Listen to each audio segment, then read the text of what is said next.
Hello friends, I'm Marlon and this is MV Pittman Cross Sim Racing. Today I want to tell you about a couple of things that I have printed, a couple of things that I own, a couple of things that I want to compare. So let's get started. This is an M8 bolt and this on the end is a leaf spring T-nut. I am not a fan. They're nice in that they stay in position when you want to put them in profile, but this part really sharp, scratches your profile, and they're not great for moving when you want to move something. Why would you want to move something? Because you have something like this. And just a pro tip, if you're watching today's video, you might get bombarded with a few ads. MV Pittman Media and Consulting doesn't run for free. So eventually some of the items you see will be featured in my Etsy store. Not just yet, but some of the things that you want to see, let me know and we'll see if we can get those started. So if you have this is a mount for a wheel, and it's designed to either mount to a wall, like you can see back there, or a piece of profile, like you can see here on the back of my sim rig. And this one is designed to use M8 bolts, a lot like the one that I showed you. However, if you're vain like me and something like this, that silver really bothers you, you can hide it, or you can just use a piece of black screw rather than silver. So what I have here is an M8 bolt. Put that through here, and it comes out the back. And you use that to bolt into your profile with a T-nut, like this. And you would just screw that on, like that. However, this can rotate if you don't tighten it. And if it rotates too much, your wheel falls out because this is a drop-in mount. So that's no bueno. So what you do is either mount this high so that its rotation is limited, or you put two in. One in the top, and then you line it up and put one in the bottom.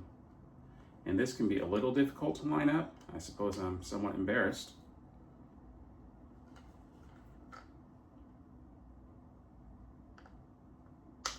There you go. So you have two pieces just like that, and then, like I said, you can always take a T-nut and screw it on. And you don't need a whole lot of thread, maybe 2 or 3 pieces. And then you take one on the other one and put it on there.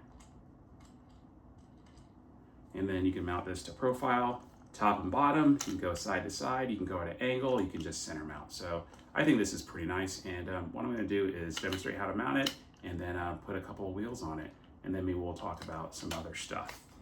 So, suppose you have a lot of wheels and you have so many you can't even mount them on the wall. That might be me soon if I don't start selling some stuff.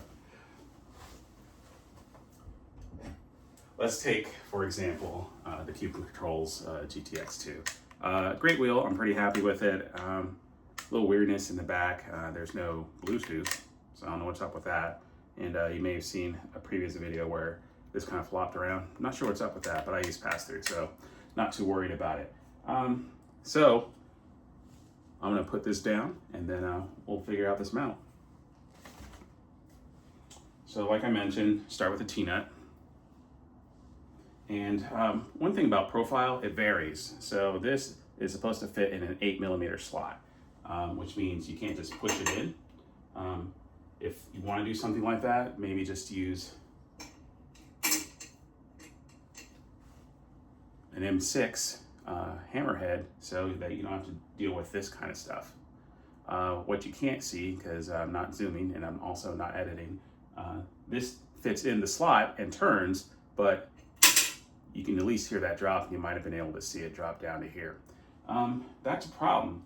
Enough of a problem that you should keep some tools on your sim rig, like a magnetic stick of some kind, so you can grab things that go in there, move them around, or grab them, pull them out. Maybe we should make something to hold this on your sim rig. I'll think about that. So what you would want to do rather than mount and then bolt through is mount them previously. You know, there was a reason I did that in the first place. If you have profile and you don't use end caps on it, looks like this. Has a little peg, has a little notch to keep it from rotating right there. And you know, it works, keeps you from scratching anything on the end of your profile. So if you're not using something like that, maybe it's time to get something. One thing that I like to do, and I think Next Level Racing does it, is make end caps that actually expose the profile. I did that on my uprights because I like to change things a lot, but I'm thinking maybe I'll have some sort of permanent mount back here for wheels that I access frequently, and maybe do that. So take this and run it through your profile with the T-nuts attached, and that solves at least one of your problems. So start on the first one, run the second one in, and you can see that slides freely. One thing you should probably do is keep a wrench on your profile as well. So this is a 6mm wrench, really simple, really cheap. You probably got one with whatever it is you're building on your sim rig. Yeah, we should make a tool to hold wrenches too. So we'll keep this one at the bottom and give it a twist to tighten it. And we'll give this bottom one a twist to tighten it. And tighten that up enough so that it's snug, doesn't rattle when your sim rig's shaking, because you definitely have that motion system, right? I do not. Despite the appearance of this large and luxurious studio, I'm not rich. So do something like that, and then you take your wheel, which you have set down gently, and you just stick it on your rig like that. So if you don't have a PC back here or something like that, or you need to mount a second wheel up here or mount this one a little higher, you can do that. You have options. So one of the reasons you might want to put an end cap with a hole in it for your profile slides so that you don't have to remove your end cap. So let's go ahead and mount another one. Same deal. This has a slot for a drop-in, and this one is actually built for QRX, custom designs for me, but you've probably seen something similar for QR2. I have those, and they are actually currently featured on my Etsy store in beta format. But let's try that again. We'll try the bottom first to try and make sure we get it right. Right in there, give it a little shake and it goes in. And then we'll try another bolt at the top. And then looks like we don't have any T-nuts. So my bad, apparently. I don't know what I did with them. Oh, well, here's one.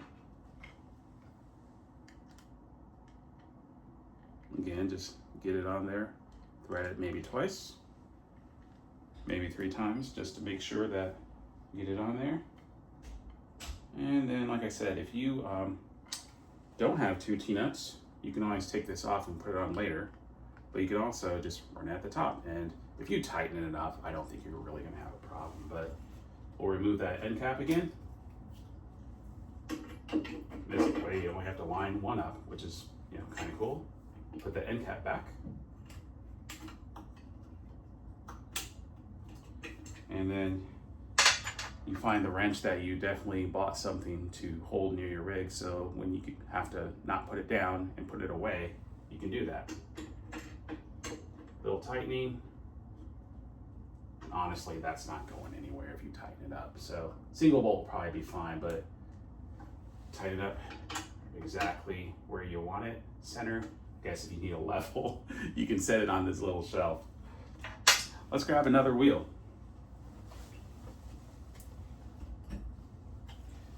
And while honestly the GTX2 is one of my favorite wheels, this is an incredibly popular and versatile wheel, the GT Pro version 2. And maybe eventually we'll do some sort of comparison between these 2 wheels. So suppose you want them a little closer, you might be able to fit 3 in here, but I wouldn't. eventually you're gonna want to turn a wheel, maybe to lift it out or place it. You're gonna have to lift it. So definitely leave some room in between them. Don't try to stack them so close that you can't lift or remove. And that's it. Yeah, eventually we'll compare these two wheels and see what happens when you decide that this isn't enough and you decide to upgrade to this. So that's been it for today. I'm still Marland at MV Pittman Cross Sim Racing. I'll see you guys in the next one.